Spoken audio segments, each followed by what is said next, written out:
Bonjour chère communauté francophone et francophile, bienvenue sur cette nouvelle vidéo qui s'intitule Manger et boire en Colombie-Britannique, partie 4 et dernière partie, la gastronomie. Ici nous allons découvrir quelques mets savoureux que nous propose la province. La présentation ne peut être exhaustive comme tu peux l'imaginer et sera forcément teintée par mon expérience personnelle. Néanmoins, cela donne un aperçu de ce que l'on peut trouver de sympathique à se mettre sous la dent en Colombie-Britannique. Alors, je t'ai concocté un petit menu. Je voudrais commencer avec toi par prendre un brunch. Ensuite, je voudrais t'emmener sur la cuisine traditionnelle, la cuisine de fête.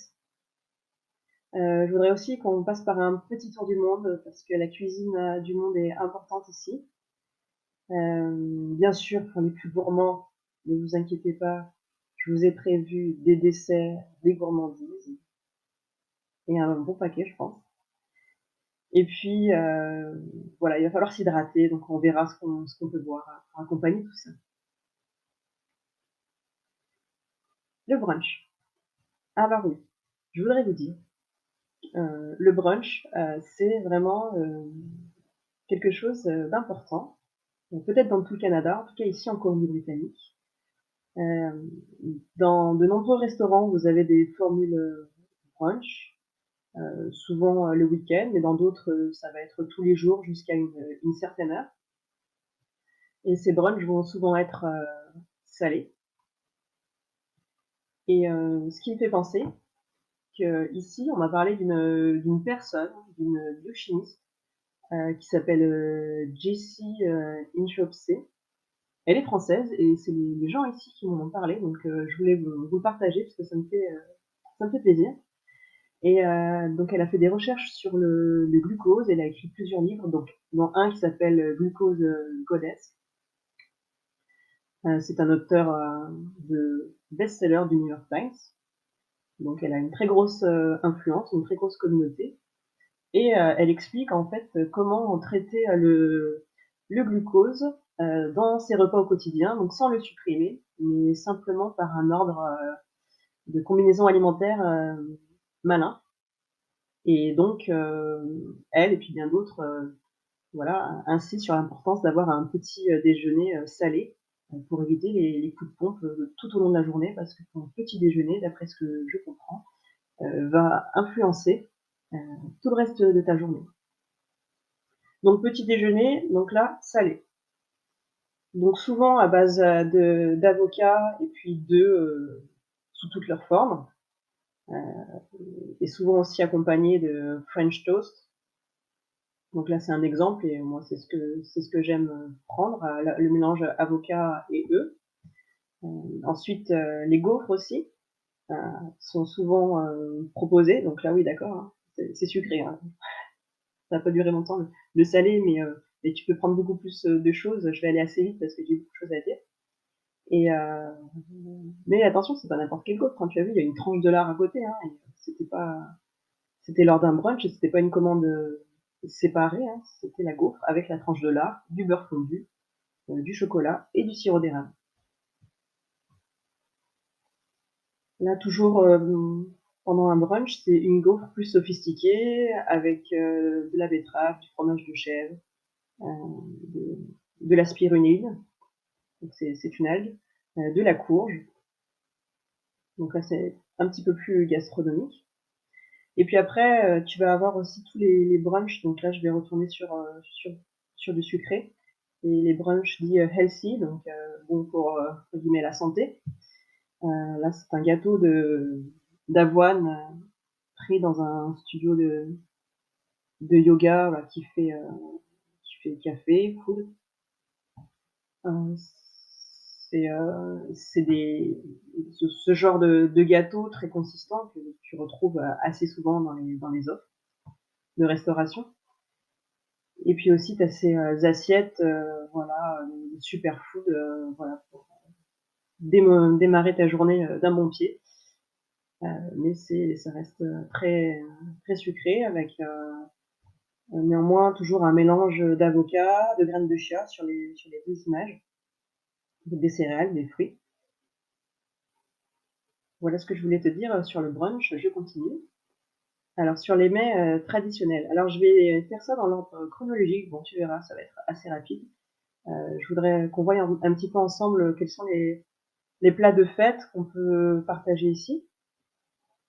Donc je commence par le 1er janvier.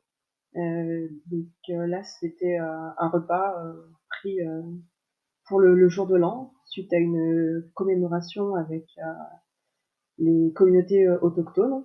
Donc 500 personnes ont participé, et puis à la cérémonie. Et puis après, on a tous partagé ce repas, donc à base de saumon grillé à la broche. Tu connaissais peut-être le cochon grillé à la broche. Bah là, c'est le saumon grillé à la broche par les membres de la communauté autochtone. Et aussi, là, les petits morceaux rouges, c'est du saumon fumé sec,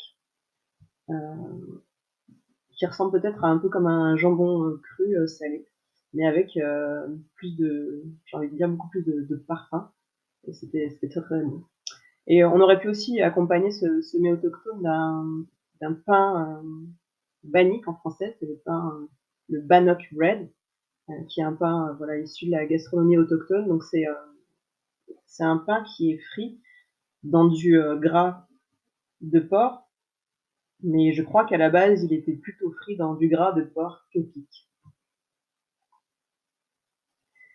Et la gastronomie autochtone tend à se développer dans toute la province. Pour moi, c'est assez timide. L'offre, elle est pas très, très importante, mais c'est en train de se développer. Et puis, il y a des circuits touristiques organisés autour de ça. Et puis, ça permet d'en apprendre bien plus sur la culture autochtone. Donc là, 1er janvier, eh ben, je passe directement au mois d'octobre avec Thanksgiving. Donc Thanksgiving, c'est une fête qui a été célébrée pour la première fois de façon annuelle et officielle au Canada le 6 novembre 1879. Bien que donc les peuples autochtones qu'on vient de voir juste avant, ils célébraient déjà cette récolte automnale, parce que c'est ça, Thanksgiving, c'est on célèbre la récolte automnale, donc on remercie d'avoir donné. Et donc au Canada, c'est début novembre, et aux États-Unis, donc c'est pas la même date, c'est fin novembre. C'est donc l'arrivée des colons européens qui ont permis cette officialisation de cette fête qu'ils ont appelée Thanksgiving. Donc au menu traditionnel, tu vas trouver du pain de maïs, bien souvent. Là, comme tu peux le voir, c'est un gratin de pain de maïs en arrière-plan de ton écran. Oui, souvent, le repas est partagé, donc tout le monde amène quelque chose. C'est ce qu'on appelle le potluck, donc le pot chanceux. Voilà, si on te dit que tu es invité à un potluck, il va falloir que tu apportes quelque chose. Et le plat voilà, traditionnel aussi, ça va être la dinde farcie. Et aussi, on a aussi du saumon sur l'image, donc il y en avait pour tous les goûts. Et en introduction à la cuisine du monde, le dessert qu'il y avait ce jour-là, c'était un pavlova fait par une néo-zélandaise. C'est un dessert qui serait originaire de là-bas, même s'il y a plusieurs pays qui se tirent la couverture sur la propriété de ce dessert. Donc c'est une meringue avec de la crème chantilly et des fruits. Donc là, tu as une illustration de tous les petits fruits, enfin pas tous, mais les plus célèbres que tu trouves en Colombie-Britannique. Donc ça, c'était, on va dire, un dessert un peu exotique. Mais le dessert traditionnel que tu vas trouver pour Thanksgiving, ça va être la tarte à la citrouille. Et là, je te fais directement revenir à la vidéo partie 2 sur les produits bruts, où je te présente un petit peu l'histoire et le fonctionnement de la cannelle en Colombie-Britannique au Canada. Et donc, bah écoute, normalement, une tarte à la citrouille, c'est bon. Mais quand t'es pas habitué à avoir une tonne de cannelle et puis peut-être bien d'autres épices aussi avec, c'est compliqué. Voilà, c'est un dessert qui est compliqué quand t'es pas né tu pas né avec ça dans la cuillère, voilà, c'est très fort. Alors, je vais vous poser une question. Est-ce que vous êtes natalophobe? Natalophobe. Alors, si vous êtes natalophobe, la Colombie-Britannique est faite pour vous. Si vous ne l'êtes pas, ça va être un petit peu plus difficile. Va peut-être falloir passer avant de venir à un CAP cuisine ou pâtisserie, quoi, pour voilà, pour subvenir à vos besoins de Noël. Natalophobe, en fait, ça veut dire, en fait, c'est un trouble anxieux qui veut dire avoir peur des réunions familiales au moment des fêtes et notamment à Noël. Donc, le fait de devoir faire semblant d'être bien en société, dans sa famille, etc., alors qu'on n'a pas forcément le cœur à ça. Donc, c'est l'anxiété, mais aussi l'anxiété alimentaire, c'est-à-dire à devoir manger pendant, alors si t'es français, 5 heures, rester à table en tout cas pendant 5 heures et, et être anxieux par rapport à toutes les répercussions que ça peut avoir après sur, sur ta santé et sur tes intestins. Donc si tu es natalophobe, bah écoute, voilà, là tu as un repas de Noël face à toi. Donc c'était à l'occasion d'un buffet organisé par toute une communauté. Le meilleur, c'était la confiture de cranberry. Donc là, pareil, je te fais retourner sur la vidéo sur les produits bruts où j'en parle plus finement de la cranberry. Et, et déjà, de façon culturelle, voilà, les repas sont beaucoup plus courts. Le temps du repas en lui-même, souvent, déjà dans les entreprises, la pause de midi, elle est de 30 minutes. Donc, toi qui es habitué à avoir une pause d'1 heure et demie, voire 2 heures, peut-être dans ton pays d'origine du temps de midi, là, tu vas te rendre compte que ton œsophage, il est quand même réduit et que tu peux pas absorber un repas comme tu avais l'habitude d'absorber en 20 minutes, on va dire. En 30 minutes, ça va être en 20 minutes. Et tu comprends pourquoi les Britanno-Colombiens, ils mangent plus souvent, mais en moindre quantité. Voilà. Et en fait, le repas de Noël, ce sera quasiment le même que celui de Thanksgiving. Il n'y aura pas plus, j'ai envie de dire, de fantaisie. Et si tu es dans le refus d'avoir des repas de fête ultra simplifiés, si tu veux voilà, perpétuer cette tradition, notamment française, je te rappelle que le repas à la française est inscrit au patrimoine de l'UNESCO depuis peut-être une dizaine d'années, donc c'est quand même bien ancré. Donc si tu veux garder ça, et ben voilà, il va falloir que tu cuisines. Donc, tu cuisines vraiment, tu cuisines. Et voilà, si tu veux du foie gras, des choses comme ça, sincèrement, abandonne ça. Mais cuisine, par contre, cuisine. Je te dis de l'abandonner, non pas parce que c'est mal, c'est parce que tu vas pas en trouver, c'est tout. Ou peut-être à Costco, donc là c'est la vidéo précédente sur quoi déjà Bon bah tu iras voir la troisième partie, j'ai oublié le titre. Et là, comme il y a des produits voilà, internationaux qui arrivent, mais tu pourras peut-être trouver du foie gras. Allez, je te donne un petit peu, voilà, un petit peu d'espoir. Donc, néanmoins, voilà, quand tu développes ton réseau, tu vas pouvoir aussi rapporter des choses à toi. Et, et par exemple, là, c'est une viande de chevreuil que j'ai pu faire avec des pruneaux, donc voilà, plutôt de tradition, on va dire, française, mais on va me dire, bah oui, avec tous les chevreuils qu'il y a là-bas, bah oui, oui, forcément, oui, ça change de la dinde, ouais, d'avoir du gibier et tout, c'est bien. Sauf que je n'ai jamais vu à ce jour. Alors, moi, j'ai peut-être mal cherché, comme je t'ai dit, c'est coloré, ce que je te raconte. Il va falloir que tu fasses ta propre expérience, que tu ailles chercher tes propres infos.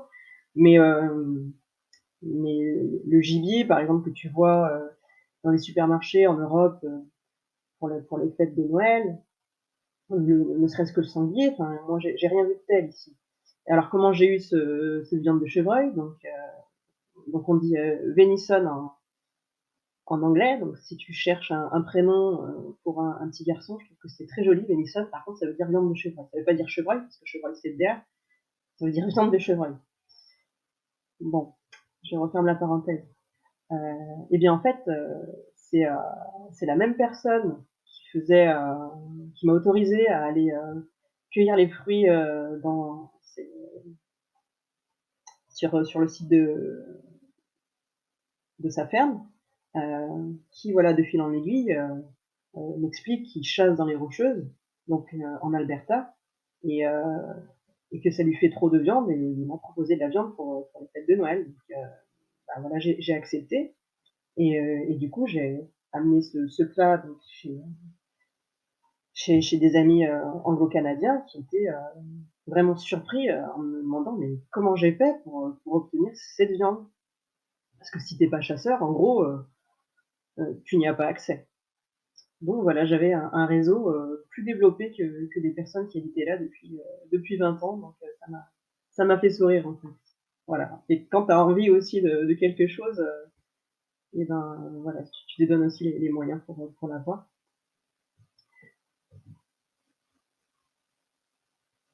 Et donc, ben, si tu as aussi envie d'un dessert, ben, autre que des cookies, des muffins ou d'une tarte à la citrouille pour Noël, il va falloir que tu apprennes à faire ta bûche, ou tu peux la revisiter, puis tu peux aussi allier des goûts que les Canadiens aiment bien, comme le chocolat mélangé à la peanut, à l'arachide. C'est un moyen aussi, en fait, justement, si tu veux continuer les traditions de ton pays, c'est un moyen de les faire partager, de se rendre entre guillemets plus sociable, et de faire découvrir ça aux gens de ta communauté qui seront absolument ravis, et voilà, de partager ça avec toi, et qui essayeront aussi de cuisiner de la même façon, de découvrir, et puis eux aussi, voilà, ils échangeront avec toi des recettes. C'est comme ça, voilà, qu'on arrive à s'ouvrir à d'autres, on va dire d'autres cultures gastronomiques dans l'échange en fait. Donc voilà, je pense que tu l'as compris, des rayons de bûches de Noël, non, non, non. Tu vas pas trouver, ça va être compliqué. Hein, je parle toujours pour ceux qui sont en dehors de Vancouver, hein, des grands centres de Vancouver de toute façon. Une fois, j'ai vu une annonce dans un journal où c'était un atelier voilà, de pâtisserie locale qui proposait le jour de Noël une bûche. Donc voilà, ça permet aussi de te dire que ça existe, mais c'est très, très marginal. Donc le repas de Noël, et puis après le repas du réveillon du jour de l'an. Voilà, je te le présente. C'est une pizza, mais attention, c'est pas n'importe quelle pizza. Hein. C'est pizza de style Détroit. Tu entends?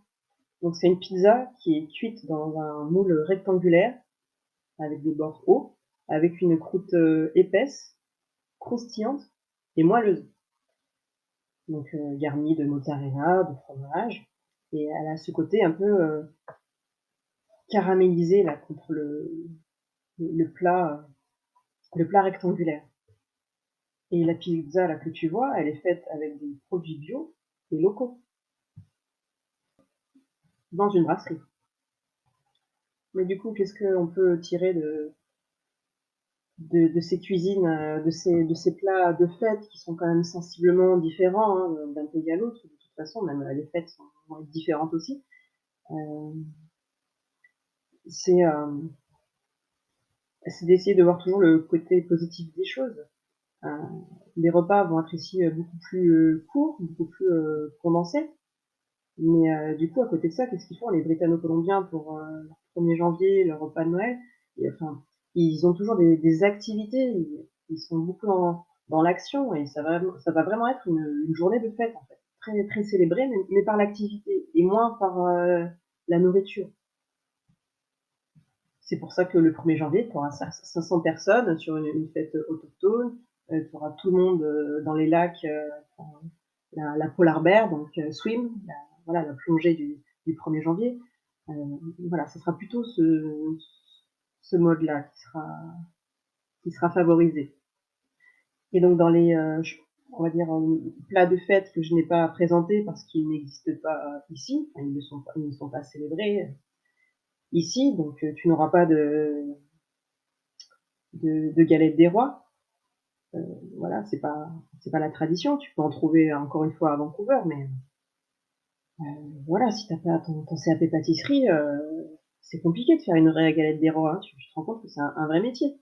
Et trouver des pâtes feuilletées. Tu vas me dire, bah, achète la pâte feuilletée, tu vas pas faire ta pâte. Je dois pas être douée, mais j'ai pas trouvé de pâte feuilletée. Mais encore une fois, voilà, j'ai peut-être pas très bien cherché. Euh, donc, euh, donc la galette des rois, c'est pareil. Les bugnes, tous ces trucs-là, là, du mois de février, non, non. Ou par contre, tu peux peut-être essayer de faire la galette des rois provençale, donc comme tu trouves en région PACA, donc plutôt la brioche avec les fruits confits. Mais là, c'est pareil, les fruits confits. Enfin, je te souhaite bonne chance. Hein. Je sais pas si j'en ai jamais vu, mais peut-être, peut-être. Il faut chercher, il faut chercher. Allez, on poursuit avec la cuisine du monde. Cuisine du monde, comme je le disais en introduction, voilà, très présente ici, en Colombie-Britannique. Il y a une forte influence chinoise, japonaise, indienne et aussi bien sûr américaine et en moindre mesure européenne. Et le food truck ici est vraiment démocratisé et hyper spécialisé. Donc chaque food truck a sa spécialité. Et c'est aussi un moyen voilà, de découvrir la cuisine du monde, euh, suivant bah, les nationalités des personnes d'origine en tout cas, ou les origines j'ai envie de dire, des personnes qui tiennent ces food trucks. Donc c'est un vrai voyage et il y a des festivals de food truck qui sont organisés avec voilà, de la musique, une ambiance très, très détendue, très sympathique. Donc voilà, c'est une première amorce pour découvrir la cuisine du monde en Colombie-Britannique, les food trucks. Ensuite, toute la cuisine japonaise est ultra présente dans toutes les villes. Le nombre de restaurants de sushi que tu peux trouver, c'est impressionnant. Et, euh, et c'est sincèrement, c'est très bon. Donc les sushis, California Rolls, les soupes miso, les tempura, donc les beignets farcis. Donc en tant que, on va dire, européen, américain, on trouve ça, quand on aime cette cuisine, on la trouve très raffinée. Mais pour avoir discuté avec une personne ici sud-coréenne, pour elle, ben, elle trouve ça pas bon en fait. Hein. Elle trouve ça trop éloigné de la cuisine authentique des pays asiatiques. Donc vous voyez, ça encore une fois, c'est coloré en fonction de l'expérience de chacun. Donc là aussi dans la cuisine asiatique, ce sont des nachos en version thon dans un bol. Donc c'est un thon saignant incrusté de sésame avec une sauce pardon, salsa, des jalapenos, donc c'est une variété de piments mexicaines assez fortes. Et cela, j'aurais pu le mettre au niveau de la partie brunch parce que c'était au menu d'un brunch justement. Donc là, c'est quand même plutôt salé, même si y a du riz dessous. Alors ensuite, les feux, donc ça s'écrit faux, mais ça se prononce apparemment feu. Donc là, je t'en présente un qui est végétarien, donc c'est un plat un plat originaire du sud du Vietnam, c'est ce qu'on appelle la cuisine du Saigon. Voilà, ça se prononce feu, c'est un lien avec le pot-au-feu, qui est donc là une soupe de nouilles dans un bouillon de viande, en l'occurrence ici les végétariens. Et la cuisine vietnamienne est aussi très répandue, et je t'en conseille un dans la rue principale à Squamish. Squamish, c'est une petite ville à 45 minutes au nord de Vancouver, au bout d'un fjord, et les plats étaient ultra frais et ultra savoureux. Un autre exemple avec les fameux tacos, la cuisine mexicaine est aussi ultra répandue. Et puis là, c'est des mélanges sucré-salé avec des tacos, donc crevettes et mangue. Alors là, je t'ai mis une petite image spéciale. C'est pour parler de la cuisine plus européenne, et notamment italienne, qui est vraiment, bon, bien sûr développée. C'est une cuisine. On voit que voilà, la cuisine italienne est vraiment internationale, hein, contrairement à une cuisine française. Et, et ça fait partie des produits, on va dire, des produits un petit peu plus sophistiqués que tu vas trouver dans les épiceries fines. Tu auras toujours des produits italiens. Euh, et puis il y a aussi un petit peu des produits grecs comme les olives ou la feta, des choses comme ça. Et puis là, c'est essentiellement voilà, des panettone, des chocolats italiens et des chocolats belges aussi, parce que les chocolats sont souvent, je trouve, associés à la Belgique ici, dans ce que je peux voir dans les magasins. Il y avait quand même des trucs français. Donc voilà, là c'était un cadeau fait à base de produits, donc, enfin originaires, on va dire, France, Italie, Belgique. Donc je trouvais le clin d'œil très sympa. Euh, c'est toujours en fait à l'extérieur de chez soi qu'on pense que c'est plus raffiné. Donc c'est intéressant à regarder. Et donc là, c'est un premier prix que j'ai gagné lors d'une fête communautaire de Noël. Donc sur 100 tickets, voilà, j'ai eu un ticket gagnant et j'ai gagné le plus gros lot et je suis repartie avec toutes ces friandises européennes. Voilà, le symbole était intéressant, je trouve. Continuons avec les friandises, les douceurs sucrées, et tout de suite, je t'emmène à la bakery, à la boulangerie, parler dans un premier temps du pain. Le pain, pour certaines personnes, c'est aussi important que les pâtes en Italie. Donc ça veut dire que un repas ne se conçoit pas sans pain. Alors, qu'est-ce qui se passe en Amérique du Nord? Est-ce que tu vas pouvoir combler ce désir de pain bio au levain? La réponse est oui et non. Non, parce que la plupart du pain que tu vas trouver, ce sera du pain de mie, avec plusieurs qualités voilà, à ta disposition. Et aussi, fait notoire, c'est que les boulangeries sont assez rares, en tout cas bien moins nombreuses qu'en Europe. Donc c'est surtout ça qui va jouer. Et la plupart vont te proposer un pain qui sera comme un pain de mie. Néanmoins, toi qui sais que la baguette française est inscrite au patrimoine de l'UNESCO depuis 2022, on va essayer de trouver quand même des solutions pour avoir voilà, un pain on va dire, de meilleure qualité ou qui ressemble plus à ce que tu connais. Et cette baguette, tu peux la trouver dans certaines boulangeries qui sont bien sûr très rares.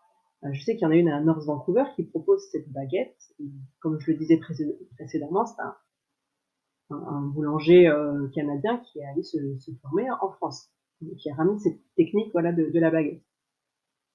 Sans aller donc jusqu'à North Vancouver, tout dépend où tu es. Je dis sans aller jusqu'à North Vancouver, mais ça dépend où tu es.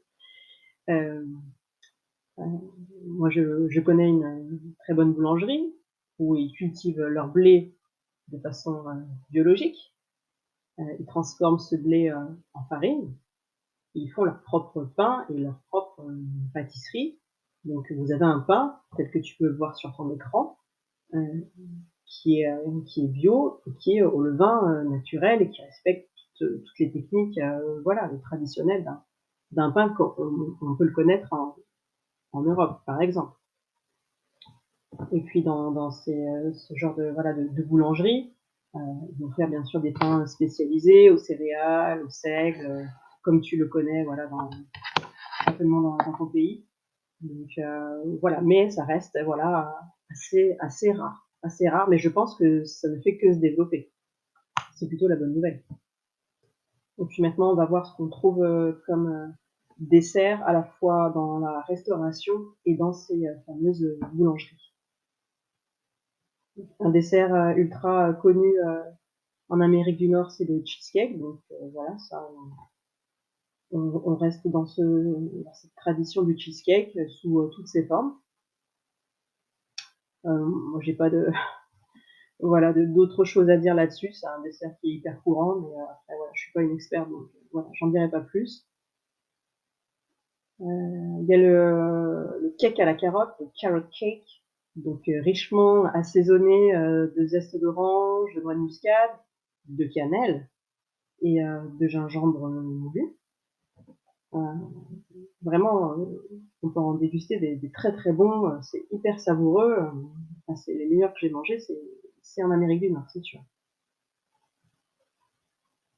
Toujours dans les recettes un peu typiques de dessert, vous avez le chocolate pudding. Donc, alors c'est pas une mousse au chocolat, c'est une sorte de crème au chocolat épaisse. Voilà, simple. Vous avez aussi les cinnamon buns, donc c'est des brioches parfumées à la cannelle et nappées d'un épais glaçage. Voilà. Et puis aussi dans les desserts, alors là le dessert superstar, c'est plus qu'un dessert, tu peux l'emmener partout avec toi. C'est les Nanaimo Bar. Donc Nanaimo, c'est une ville sur l'île de Vancouver. Et ce dessert est une institution. Donc tu as un étage de biscuits, ensuite un étage de crème au beurre à la vanille, et puis une ganache de chocolat noir. Et aussi, ce que tu vas trouver donc, dans ces boulangeries, ces pâtisseries, ça va être donc j'en ai un petit peu parlé, des muffins, des cookies, des pains de banane, banana bread, qui sont vraiment, enfin, moi je les trouve très bons. Enfin voilà, ce genre de pâtisserie originaire d'Amérique du Nord, et ils sont vraiment, je trouve, très savoureux, et ça n'a rien à voir avec ce que tu peux expérimenter ailleurs. Donc voilà, pour ça, on va dire que c'est une bonne adresse. Tu as aussi le Victoria Sponge Cake, donc Victoria, donc capitale administrative de la Colombie-Britannique sur l'île de Vancouver. Donc c'est un gâteau, ça ressemble un petit peu à une tropézienne, voilà, un énorme gâteau sandwich. Et puis sur les petites douceurs plus cuisine du monde, tu vas trouver régulièrement des carrés de dattes, les date squares, un petit peu partout aussi. Alors là, on va parler de quelque chose d'assez étrange. C'est le s'more. Je ne sais pas si tu en as entendu parler. Moi, j'en avais jamais entendu parler avant d'arriver ici. Alors traditionnellement, ces s'mores, ils sont cuits sur un feu de camp. Donc c'est quoi qui est cuit en fait? C'est la guimauve, donc le marshmallow, chamallow en français, donc qui est cuit autour d'un feu de camp à la broche. Et après, il est inséré dans deux biscuits type, ouais, c'était de ma génération, petit écolier. Donc ça te fait un biscuit, une plaque de chocolat, au lait ou noir, la guimauve, une plaque de chocolat et le biscuit. Donc c'est encore un petit dessert, c'est pas un dessert, hein, c'est une friandise en mode sandwich. Donc cette guimauve, elle est généralement embrochée dans des tiges de métal ou de bois, rôtie au feu jusqu'à l'obtention d'une caramélisation issue de la réaction de Maillard, si tu connais. Et il existe même des kits s'more. Voilà, si jamais tu es dans le besoin, il y a des kits, voilà, pour faire ces friandises. Et donc on peut voir la version plus élaborée du s'more en restauration, alors, un petit peu plus sophistiquée, c'est-à-dire que là sur la photo, tu as deux cookies avec une glace vanille et de la crème chantilly à l'intérieur, mais avec chocolat. Et le s'more, en fait, ça a été inventé par des scouts canadiens, en fait, hein. Surtout donc le fait de griller le chamallow dans le feu de camp. Alors je tiens à te partager ces deux photos parce que dans des boulangeries encore bien loin, éloignées de Vancouver, j'ai trouvé ces deux desserts français. Le premier, c'est le millefeuille. Alors ici, ça s'appelle Napoléon. À ne pas confondre avec le napolitain. Bon, je vais pas faire un cours de pâtisserie parce que je serais trop mauvaise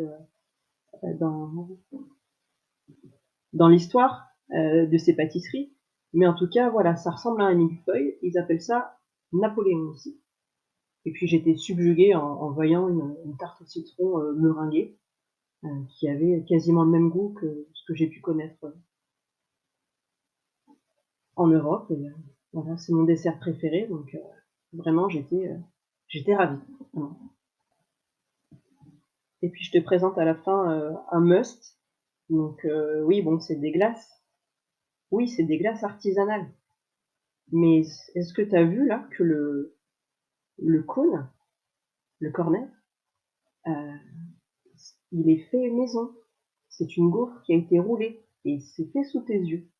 Dans des gaufriers, ils arrivent à sortir une gaufre hyper fine et ça n'a rien à voir, hein. La saveur, elle est bien au-delà d'un cornet industriel. Donc je tenais à t'en faire part quand même. Et ça s'appelle waffle cone, donc cône de goût. Alors maintenant, qu'est-ce qu'on boit? Alors, si tu demandes de l'eau, on va souvent t'apporter de l'eau avec des glaçons. Même s'il fait 0 degré, hein. Je sais pas pourquoi, ça aussi, bon, voilà, c'est culturel, hein. Voilà, je pense que ça fait plus riche de mettre des glaçons que juste de l'eau du robinet. Donc en fait, si t'en veux pas, faut demander de l'eau sans cubes, quoi, sans ice cubes, parce que sinon, voilà, tu auras droit automatiquement. Et même, voilà, pour des enfants, on va leur donner un verre d'eau, donc eux dans un verre en plastique. Il y aura des glaçons, un couvercle en plastique et une paille en plastique dans un restaurant. Donc tu te fais avoir quelquefois, puis au bout d'un moment, tu demandes juste un verre en verre avec de l'eau la plus basique possible. Voilà. Coffee time, donc ouais, tu vas trouver pas mal d'endroits, des super petits cafés où tu pourras avoir donc, tous les types de cafés qu'on connaît. Sachez que la Colombie-Britannique, c'est enfin pas la Colombie-Britannique, pardon, le Canada, c'est le 10e plus gros consommateur au monde de café, soit 6,5 kilos de café par an et par habitant. Donc il n'est pas toujours le café aussi dense et corsé que ce que tu peux trouver en Europe. C'est-à-dire qu'il est beaucoup plus dilué, hein, comme les Americanos. On te sert pardon, les cafés souvent dans des mugs. Hein. Mais néanmoins, tu peux trouver d'excellents cappuccinos et expresso, surtout ça, dans la plupart voilà, des villes ici. Il y a aussi l'art des hot chocolates, donc du chocolat chaud. Il y a même un festival, le Hot Chocolate Festival à Vancouver. Donc ça aussi, c'est plutôt une institution, notamment à Noël. C'est le chocolat chaud sous toutes ses formes. Et pareil, hein, si tu veux simple, sans crème, sans chantilly, il faut bien le préciser. Hein. Et puis évidemment, tu trouveras pas mal de sortes de thé, enfin je vais y revenir, et puis des herbal tea. Donc herbal tea, c'est l'infusion, la tisane. Donc c'est le thé d'herbe. Si tu demandes un herbal tea, c'est qu'il n'y a pas de théine dedans. Alors voilà, maintenant après le coffee time, c'est l'afternoon tea. Donc voilà, tu vas trouver des endroits où tu peux prendre le thé à l'anglaise, donc de façon très traditionnelle. Et donc il y a un endroit voilà, qui est très réputé pour ça, c'est le Fairmont Impress Hotel à Victoria, sur l'île de Vancouver, où donc tu peux passer un afternoon tea à 95 $. Donc la photo là, c'est pas une photo de l'hôtel, hein, donc c'est beaucoup plus on va dire spectaculaire la montagne de pâtisseries sucrées salées que tu vas pouvoir déguster avec ton thé. 95 $ et 142 avec l'option champagne par personne.